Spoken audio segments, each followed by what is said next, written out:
Hello, Dhamma friends.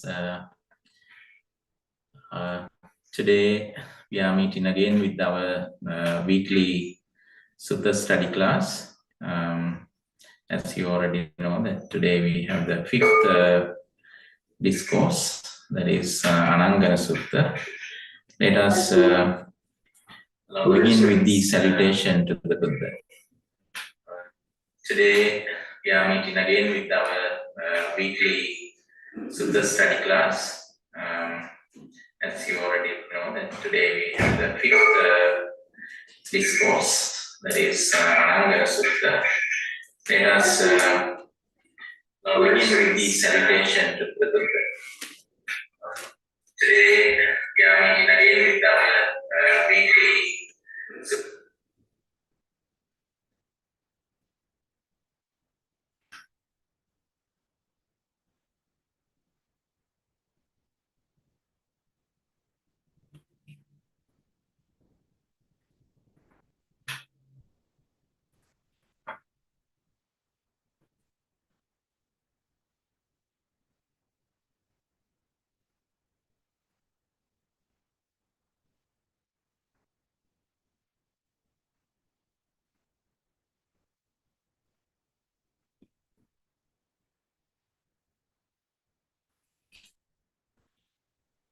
Namo tassa bhagavato arahato samma sambuddhassa. Namo tassa bhagavato arahato samma sambuddhassa. Namo tassa bhagavato arahato samma sambuddhassa. Homage to the exalted one, the worthy one, the perfectly enlightened one.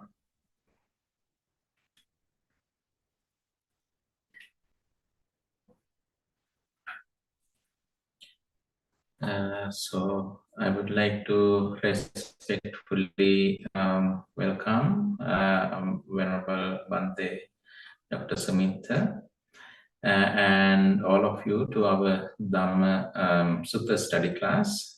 So we are discussing the Majjhima Nikaya. Majjhima Nikaya is the section in which 152 suttas are and this section is a very interesting, very important section, sutta sections. Of course, when it comes to suttas, we know that there are other sections as well. For instance, the Digha Nikaya, in which the long discourses are treated, and then the Majjhima Nikaya.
Those factors also into consideration as they treat these discourses, especially as they compile this Majjhima Nikaya section, because we see a lot of suttas, they are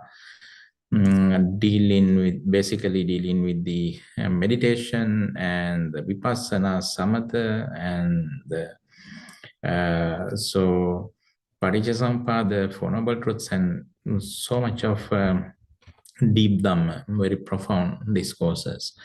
So this is very clear when we look at the commentary to this particular section. The commentary has been named as Papancha Sudani. Papancha Sudani means, the Papancha means the uh, mental proliferations. So that is again another very specific term used to refer to the complex nature of our human psychology. And the Sudani means the clarification. So even the commentators had realized the fact that this Majjhima Nikaya, all the suttas have to deal with the psychology of Buddhism, deep psychology of Buddhism. So as we look into all these suttas, it's very clear that it talks very much about the complexity of our thoughts and the psychology, and also to understand. So this throws much light for us to understand the subtleties of our thoughts and the emotions, and especially when it comes to meditation and how we can identify certain emotions and how we can apply the Dhamma accordingly. All those subjects have been discussed in all these discourses. Let's go to the sutta today. That is called the Anangana Sutta. I hope everyone got the email with the link to the sutta, so you can read the sutta online. And there are a couple of couple of translations, so you can choose the translation as you prefer. I basically prefer the translation by Venerable Bhikkhu Bodhi. To me, Bhikkhu Bodhi is one of the very erudite scholarly monk who is well versed in Pali, and the one of the reasons which really impressed me is that he is someone who translates all these discourses directly from Pali sources. So there is no question about the accuracy. So that is one of the reasons why I preferred and chose this translation. But if you prefer other translations, you may read those translations as well. So the Anangana Sutta, so the without blemishes, this is how it is been translated, the theme, the without blemishes. In the very beginning, I think it's worthwhile that we discuss the very term blemish. So in this sutta itself, you can find it is been clarified, and you see in the page number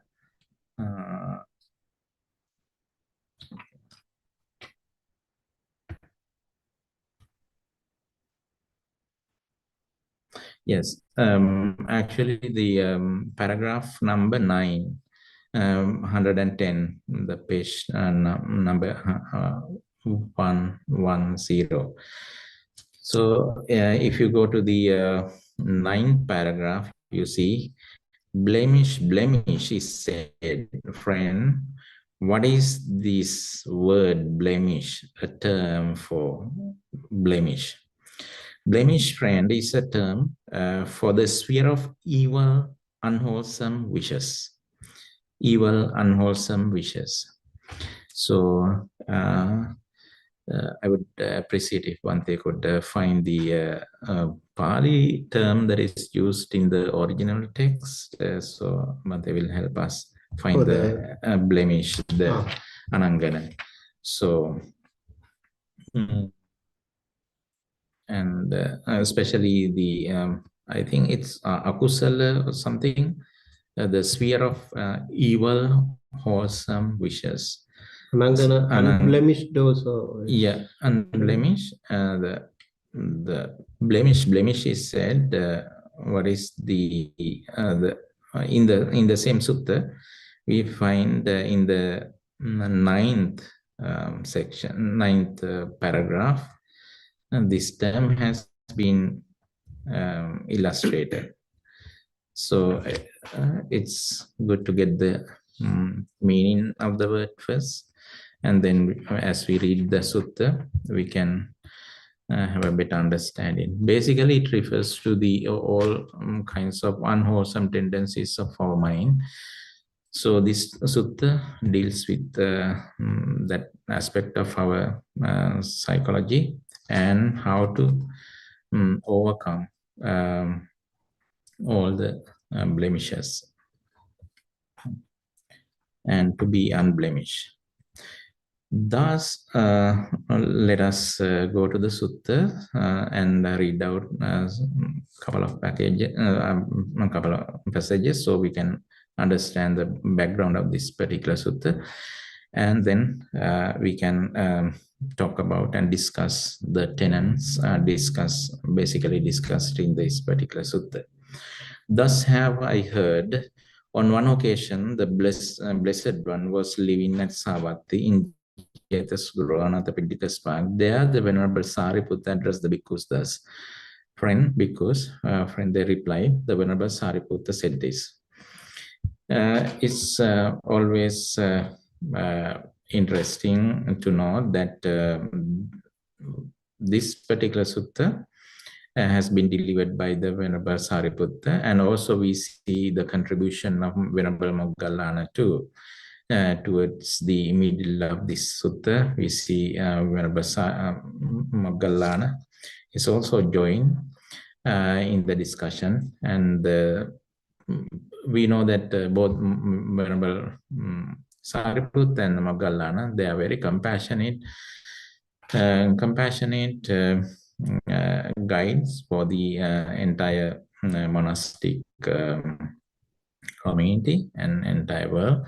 So Buddha asks us to consider them as your father and mother, because they have that immense love and affection, unconditional love for the whole world.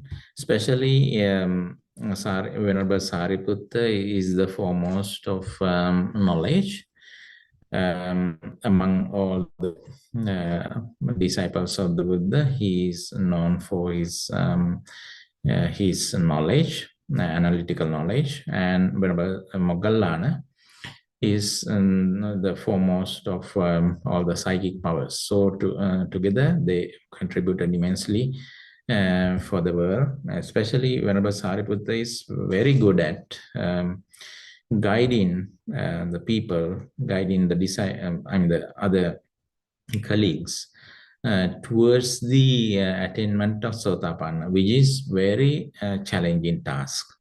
So Venerable Sariputta is renowned for that ability, the ability to guide and lead the world towards the attainment of the Sotapanna.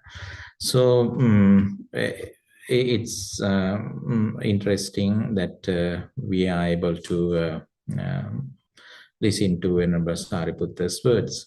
So here Venerable Sariputta says that, friends, there are these four kinds of persons found existing in the world. What for? Here, some person with a blemish does not understand it as it actually is. Thus, I have blemish in myself. Here, some person with a blemish understand it as it actually is. Thus, I have a blemish in myself. Here, some person with no blemish does not understand it as it actually is. Thus, I have no blemish in myself. Here, some persons with no blemish understands it as it actually is. Thus, I have no blemish in myself. So there are these four categories that are to be seen in the society. So Venerable Sariputta said this. It's really interesting to know about these four categories. And another thing I wanted to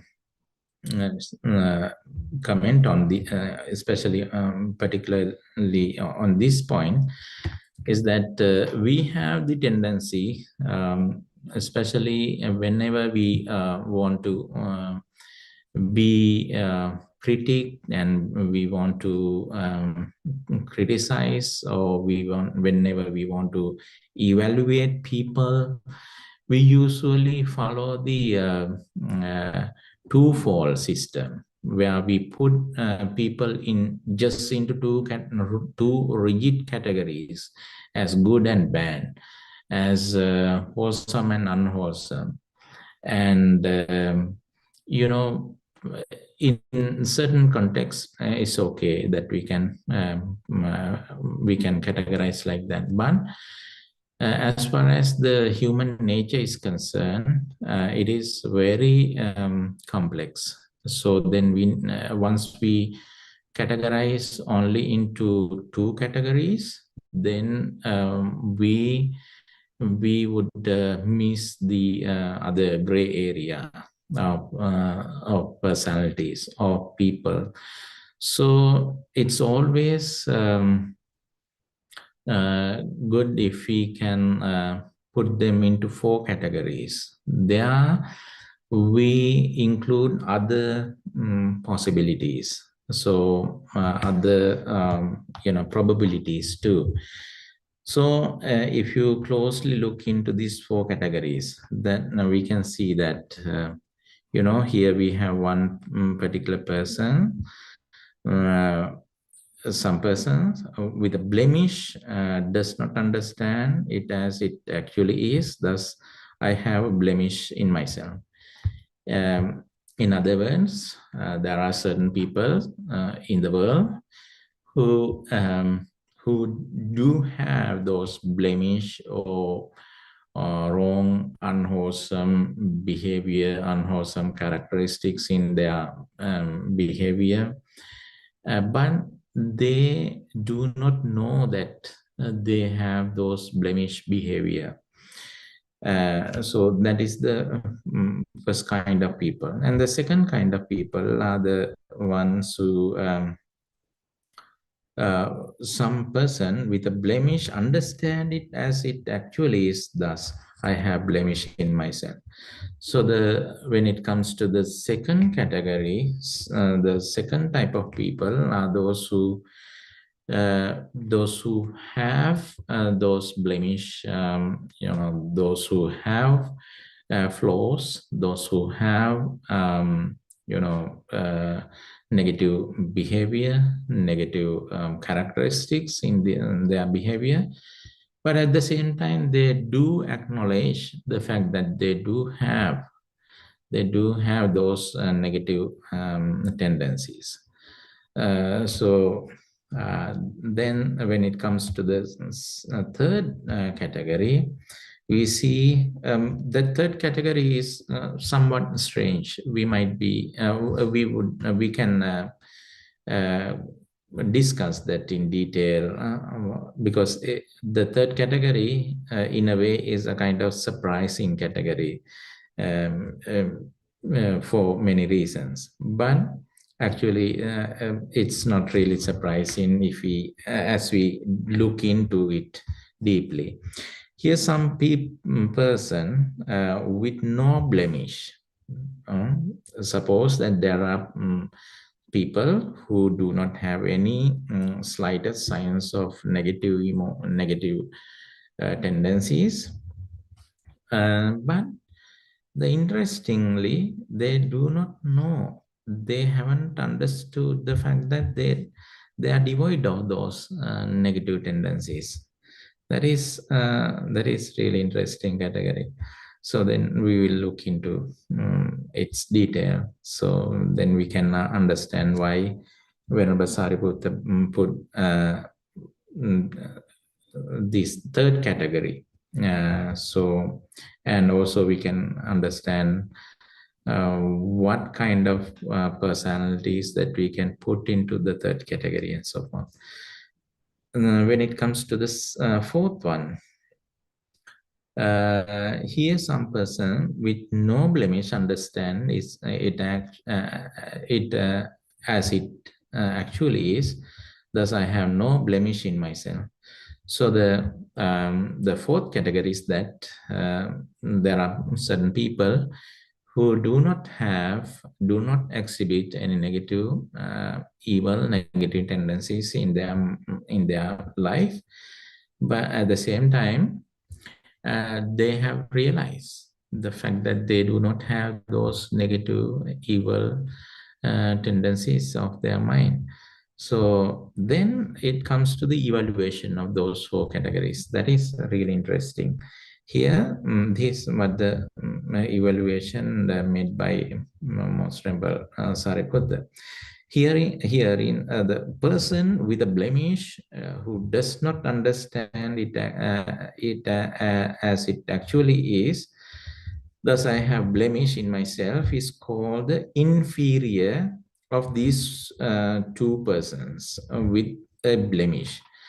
So, as far as these first two categories are concerned, the person who having blemish but does not know the fact that he is endowed with so much blemish or negative tendencies, the evil negative tendencies of his mind. He does not know the fact that he is having those. So then of them, that person is inferior. Herein, the person with a blemish who understand it actually as it actually is, thus I have blemish in myself, is called the superior of these two persons with a blemish. So the person who knows that the person who really has those negative tendencies, but at the same time who does know the fact that he has those negative signs, negative tendencies, he is praiseworthy, he is commendable, and he is superior. So compared to the former. So, and then the third one here, in the person with no blemish, who does not understand it actually is, thus I have no blemish, is called the inferior of these two persons. So then he takes the next two categories. Next two categories, in both categories, Venerable Sariputta speaks of people who does not have blemish, but they differ depending on their understanding. So then when it comes to the second category, the person who does not have, even though he does not have blemish, but does not understand it, understand the fact that they have no blemish, he is also inferior. He is also blameworthy. And the person who does not have blemish and understand that he does not have blemish, he is superior. So these are the four categories, and also the evaluation of those four categories. So now with this, now we can go to the discussion. As you have questions and the Bante is here, so we can have an initial discussion. So later on we can go to the detail of those categories, and then we can know what those categories really what those categories really are. So with that, now I would like to turn to you and turn to Bante for your thoughts and then your insights. Bante. Yeah, over here in the Papancha Sudani Majjhima Nikaya Atthakatha, it describes about the Angana. Angana also is the backyard, right? Angana, front yard or backyard. And also the defilements, the kilesas, raga, dosa, moha. Kilesas are also called Angana. So anangana, blemish or defilement or canker, or there could be many words. So the tini anganani, so rago anganang, doso anganang, moho anganang. So these are the raga, dosa, moha, the lust, the greed, hatred, and delusion, right? So these are the basically three anganas that is explained here. And otherwise it is like bodhi angana, cheti angana. So the bodhi yard or the land, that is also explained as angana. Apart from that, papakanang etang auso, papakanang ko etang auso, akusalanang ichavacharanang adhivachanang yadidang anganang. So that is papaka, unwholesome tendencies. They are basically here, I think Venerable Sariputta is referring to the internal defilements, the ajjhatangangana. So the fourfold people who are explained here, I think everyone can be included into this fourfold category, right? This Chatuskoti theory of the Buddha is a really powerful teaching. So philosophically, everyone in the world can be included into this.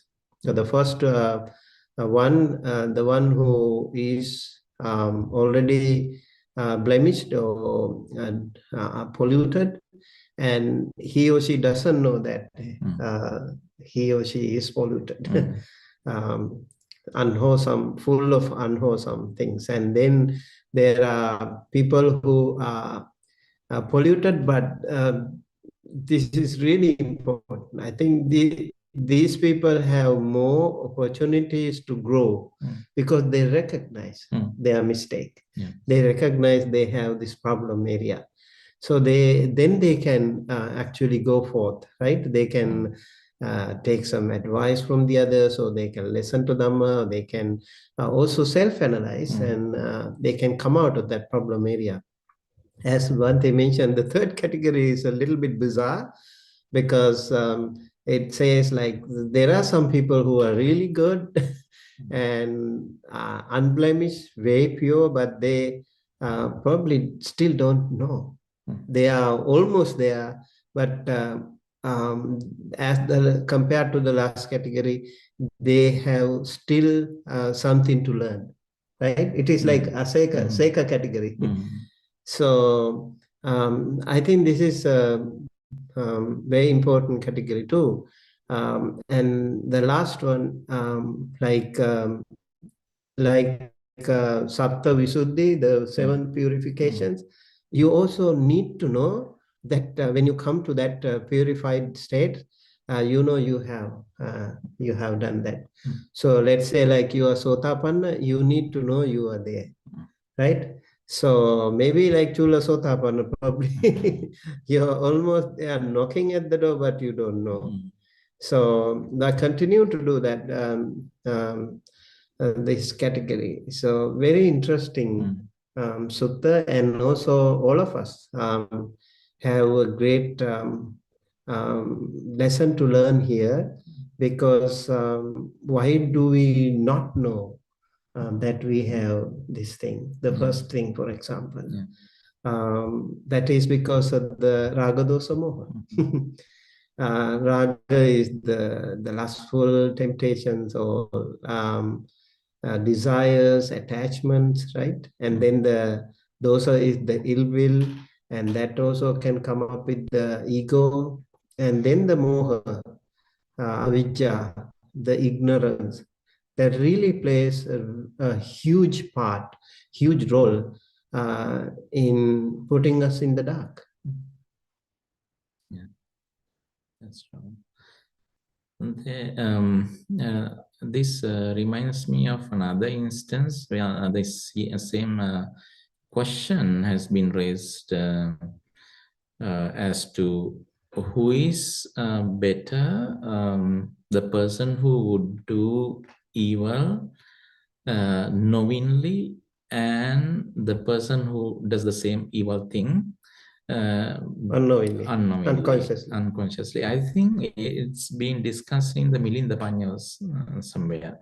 So Raj is here. So if you remember any, I know Raj is very much interested in Milinda Panya because Milinda Panya belongs to his hometown. it occurred in his hometown, and so he's very interested and very emphatic on the relevance of that particular book, Milinda Panya. So I think this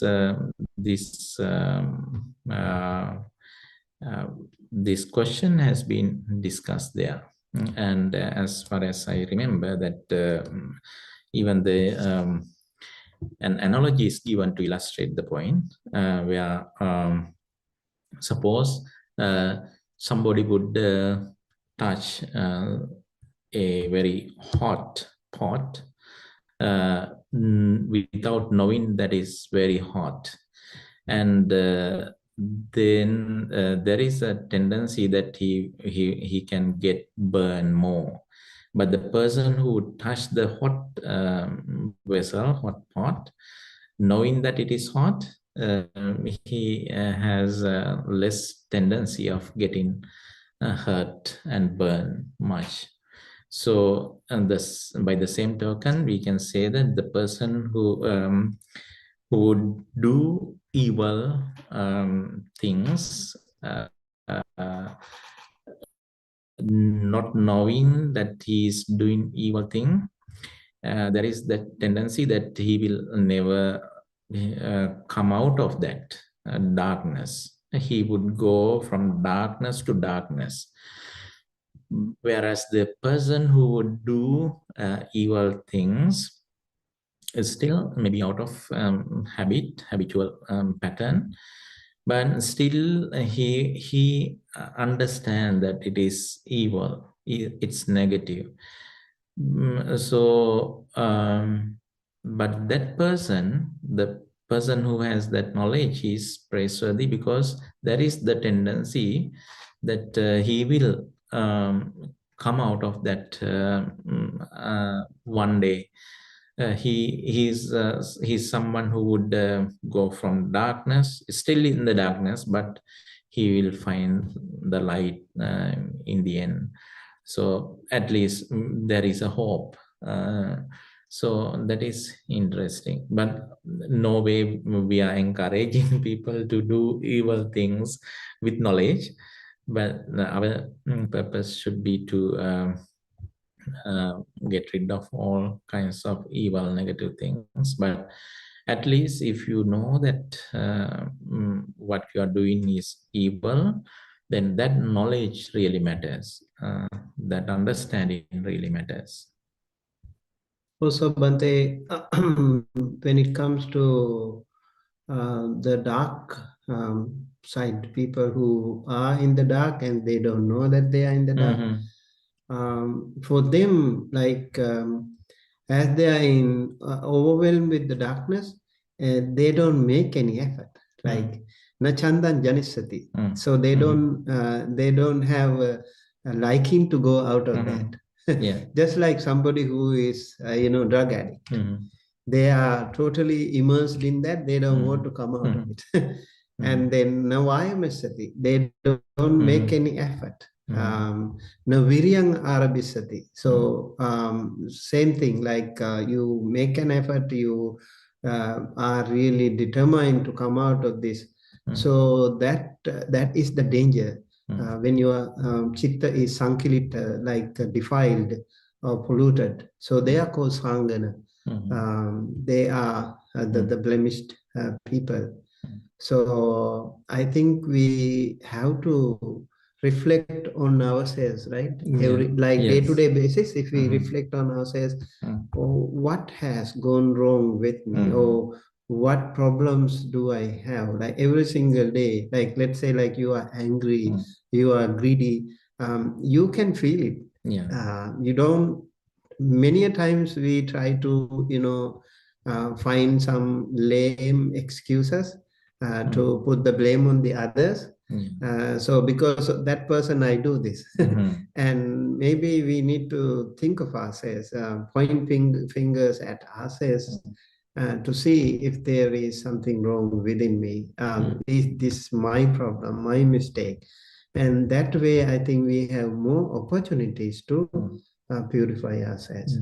That's very true. So that self-investigation part is really key here in the process of purification. Yes. And in the sutta itself, the reason is given why the first person is called inferior and the second person is called superior. As Bhante already mentioned, that according to the sutta, herein, friend, a person with a blemish does not understand it as it actually is. Thus, I have a blemish in myself. It can be expected that he will not arouse zeal, make effort, or instigate energy to abandon that blemish, and that he will die with lust, hate, and delusion, with a blemish, with a mind defiled. So, and also, interestingly, analogy, the metaphor is given here to understand the point clear. Suppose a bronze dish were brought from a shop or a smithy covered with dirt and stains, and the owners neither used it nor had it clean, but put it away in a dusty corner. Would that bronze dish thus get more defiled and a stain later on? Yes, right. So that that simile is also really interesting. So too, friend, when a person with a blemish does not understand it as it actually is, thus I have a blemish in myself, it can be expected that he will die with a mind defiled. So that's really interesting. So if you have any questions or comments, so please unmute yourself and then we can ask. Sutta is also like a Q&A session between Venerable Sariputta and Venerable Moggallana, the wonderful Kalyana Mitta friends, right? So when Venerable Sariputta mentioned the four categories, and Venerable Moggallana immediately asked about, he immediately questioned Venerable Sariputta as to the reason for his statement. Then Venerable Sariputta explains using the parables of the bowls, right? Yes.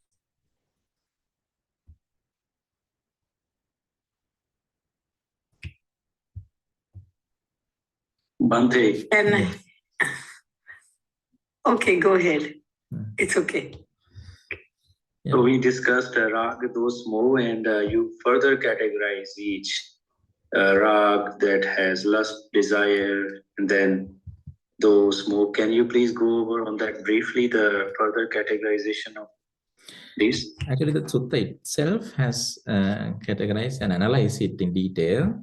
That part is really interesting. One might think that this has to do mostly with the monastic community, but we should not confine the value of the Sutta to the monastic community itself. Rather, there are a lot of things that we can really make use for our benefits. So when we go to that, then we can really see this whole sutta is like the Dhamma or these Kalyana Mittas are holding a close, clear mirror right in front of us, so we can see our own reflection so clearly.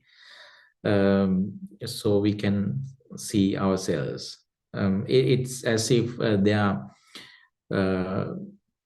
holding a mirror, so we can see the reflection of our own mind and the thoughts and the emotions. So it's amazing. So let's go to that part and then we can understand it better.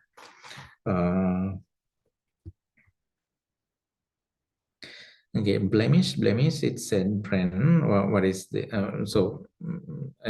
in relation to Raj question, the blemish includes all the, the greed, hatred, and delusion. The raga, dosa, and moha. So then,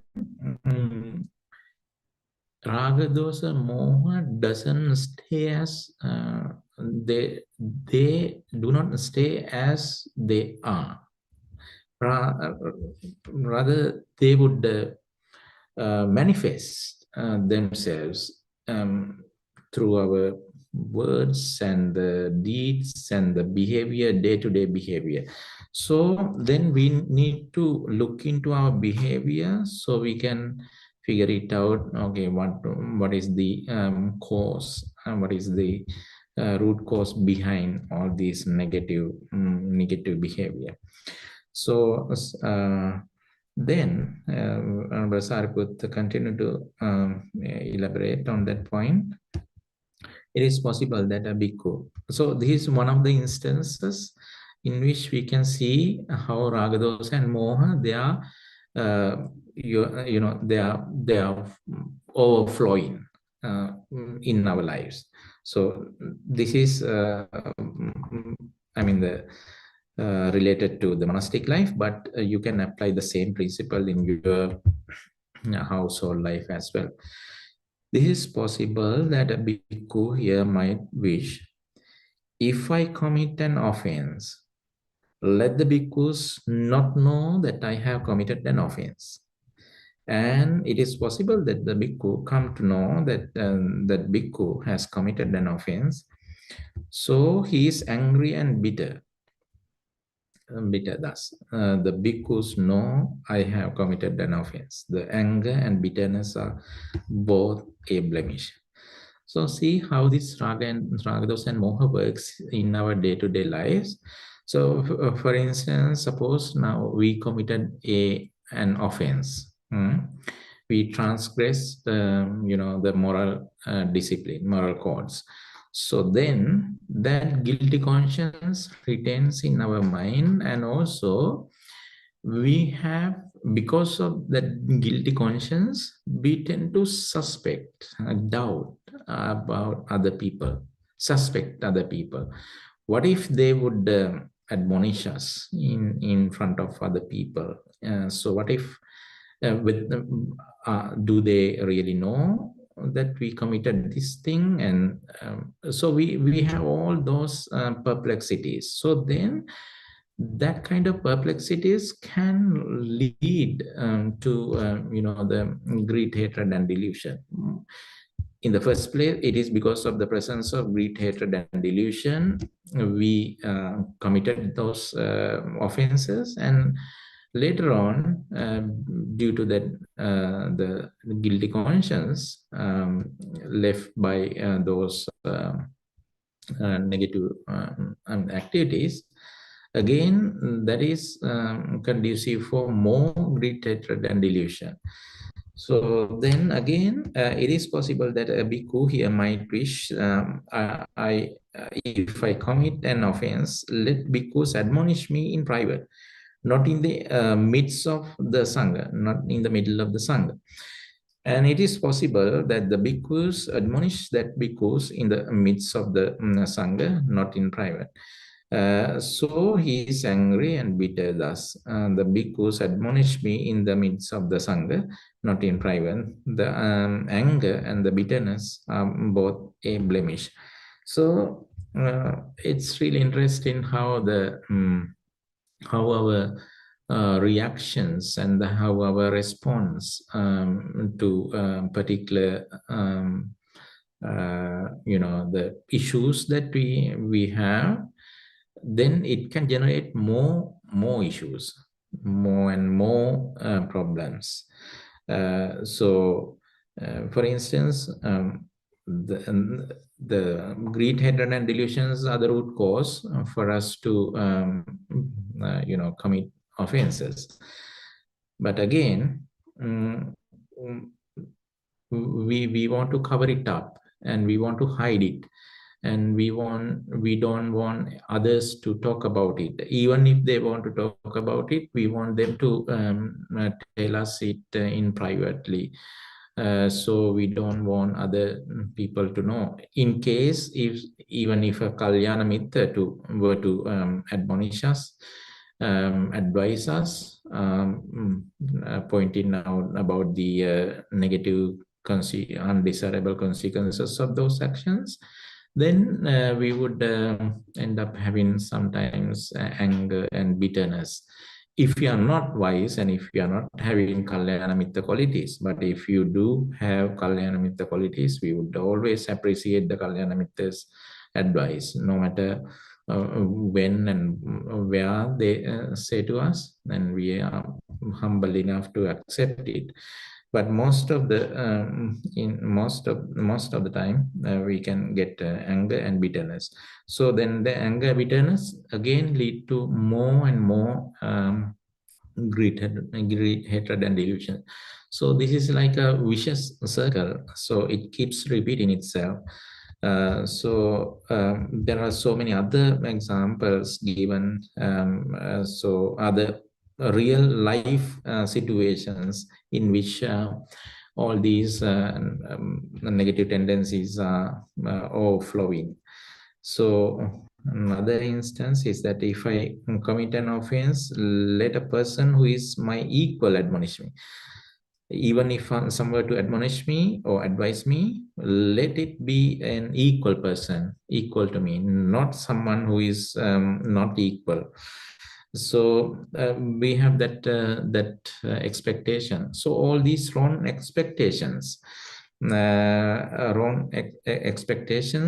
can fuel more and more to the greed, hatred, and delusion. So there are many other instances. They are really practical and real day-to-day life experience. So let me quote couple of more of such instances, especially with regard to this monastic life. It is possible that a bhikkhu here might wish, or that the bhikkhus might enter the village for alms, putting me in the forefront, not some other bhikkhus. And it is possible that the bhikkhus enter the village for alms, putting some other bhikkhus in the forefront, not that bhikkhu. So he is angry and bitter thus. So another expectation is that we, as long as we maintain the expectation that we want to get recognized, we want to get the the spotlight, and we want to get that recognition all the time. So if we are if we have this hunger for fame and recognition, So that can cause more and more problems, and also it can lead to more and more greed, hatred, and delusion. So we must understand that this very tendency of having the very tendency of getting recognized, tendency of receiving fame, that is a kind of manifestation of greed, hatred, and delusion in the first place. Then we should not expect more and more, and rather we should look into the causes and conditions that led to this evil tendency. So then suppose now we have this the kind of compulsive tendency for this tendency to receive recognition and the fame. So then we always want other people to recognize us. And so even if they sort of ignore us, even accidentally, mistakenly, then there is a great tendency that for us to have, sometimes, anger, not only anger, hate, and even people might try to take revenge for ignoring or condemning, for not recognizing. So see how this greed, hatred, and delusion can explode in the end, if we leave it unrecognized. So those are real life situations. So these are not confined to the monastic life itself. You can apply to your own household life, your workplace. You can see this. For instance, some people are very much addicted to addicted to get recognized, and especially they want to they don't feel good about themselves if they don't get the, what do you call, the praise, and then there is a real good term for that. I can remember. Always they need the validation of other people, validation of if they don't receive the validation, they don't feel really good about themselves. So it's a sign of the negative tendency.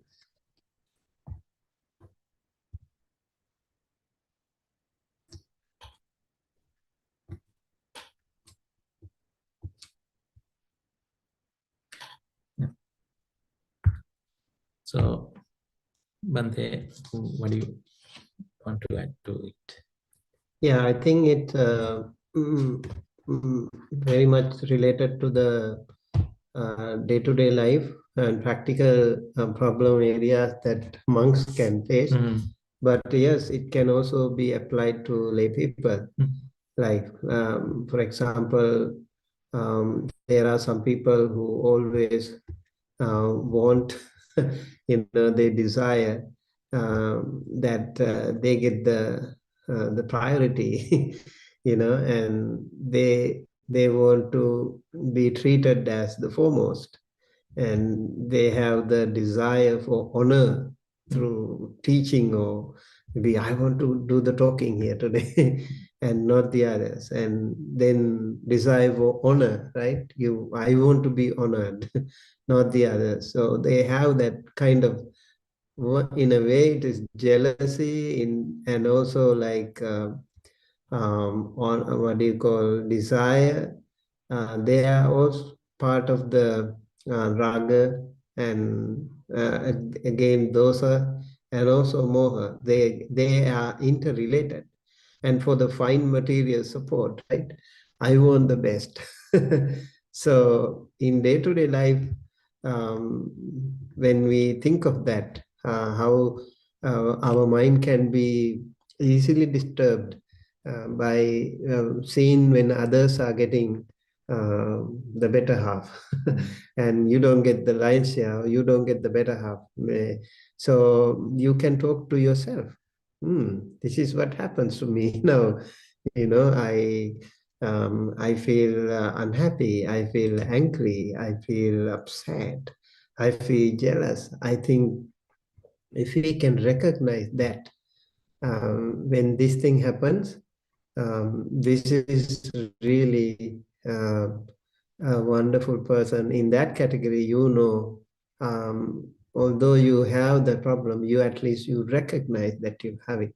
So now that way you can easily wipe off those problem areas. It will take some time, maybe for some, like jealousy, for example, is very very difficult to get rid of, right? And desires, attachment, honor, all these things, they can be very difficult things. Even for the monks over here, Venerable Sariputta is giving a great advice to the monks. And when you become more and more matured or senior, these things can happen to you, right? And you are the foremost, you are in the top seat, or you are always getting the priority in Dhamma talk, or getting the first portion. And eventually you don't even know unconsciously how you are generating your own ego, you are building your own ego. So we need to think of these things. Even in your day-to-day life, like as lay people, you can also match this with your own day-to-day life situations. Like when somebody else is getting that seniority, you getting priority, and how it affects you in person. You can learn these things for the well-being and happiness of yourself. That's true. Okay, and here in the Sutta, it further explains it is possible that a bhikkhu here might wish, or that bhikkhus, bhikkhunis, men, lay followers, women, lay follower, men, lay followers, women, lay followers might honor, respect, revere, and venerate me, not some other bhikkhus. And it is possible that they honor some of the bhikkhus and so. So then, if we cannot tolerate that someone else is getting recognized and someone else is getting respect and veneration and the honor, and then if we, as long as we have that jealousy, envy, and then that bitterness and angry, then it contributes to more and more greed, hatred, and delusion.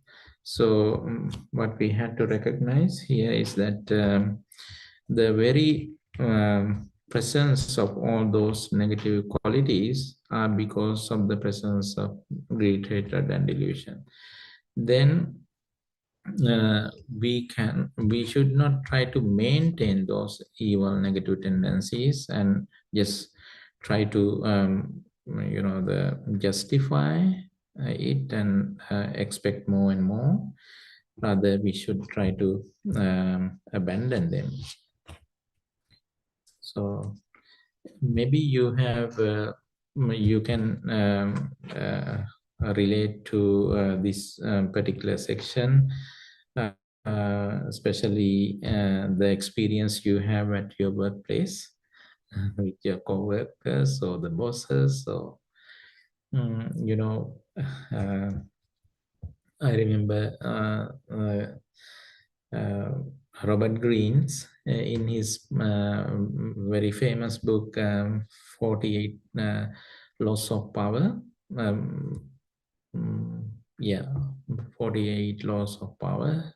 He says that the very first law is that you should never outshine the master. So you're going to be in trouble.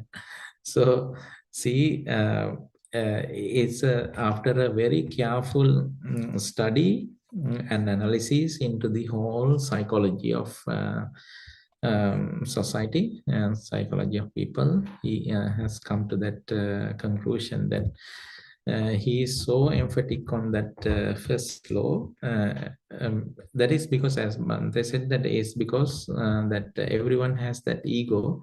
So it's a really a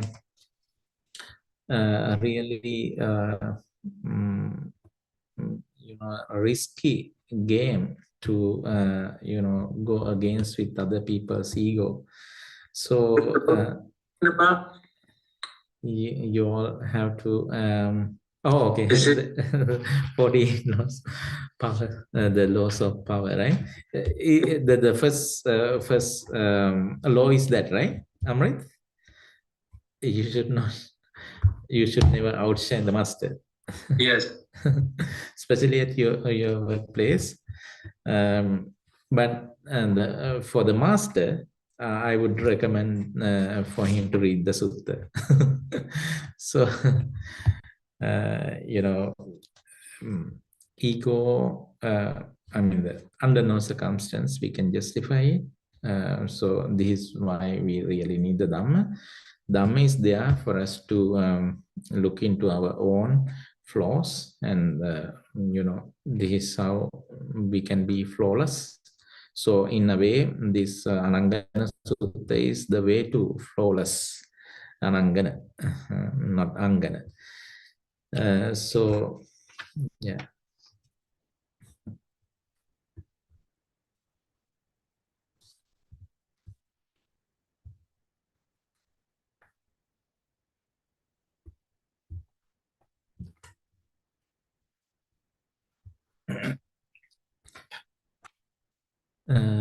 So anything else?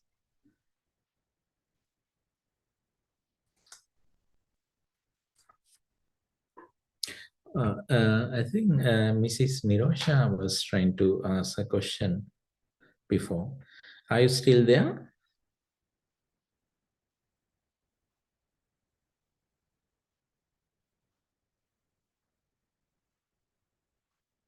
Yeah, I just Okay. couldn't figure out how to do the.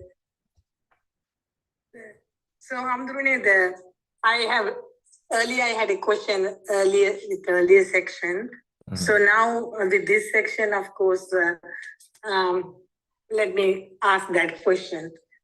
So I personally, I like the recognition, so that I had that trouble of for longest time, I didn't recognize myself as that part of my ego. That it's in my upbringing itself, among several children, I was recognized, so I carried that habit everywhere I went.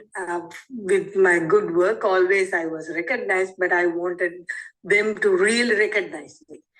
So that was my ego, but it created a lot of competition, no unity, and that kind of lot of troubles among the teams and wherever I worked in different places. So, however, that when I discovered myself, that I have, that is what which creating troubles. Like when the boss or when the team heads are recognizing you, others feel bad that I'm enjoying it because of my own ego. So what's the tool that how you recognized it? In my way of, I just got aware each time I go home and think about why it happened. This is the reason. I need to humble myself, but I still want me to be recognized. So then I got my own tool of me recognizing myself, kind of like self-honoring. I came up with my own tool, put my backside, give a tap on my own back. Oh, Nirosha, you are a great girl. I don't expect I don't need to be recognized by others. I I learned it all by myself, but is there any other tool now? That after that, it got so much better. And then I humble myself that, oh, I don't need it. I'm good inside of me. So how do you, what is the tool that you use? I think the thing is that we should try to focus on something that can that is within our control. So as far as the recognition is concerned, that is something, if it is coming from other people, peers or friends or the bosses or other people, we have no control over that. I mean, if we get obsessed with that, then tendency is there that we can get disappointed. Then we can end up being angry and bitter, because we have no clue what they are up to. Are they genuinely, are they ready to recognize us and give the due respect to our due value or evaluation to our performance? We have no idea.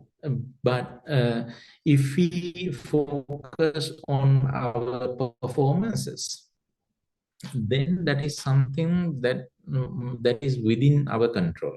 Within we can do something about it. If the recognition is coming on our way, it gives us more confidence, and it inspires. There is no question about it. But we should not get obsessed with that. And if we get the recognition, or if we get the evaluation, let it be. But our focus should be towards the performances.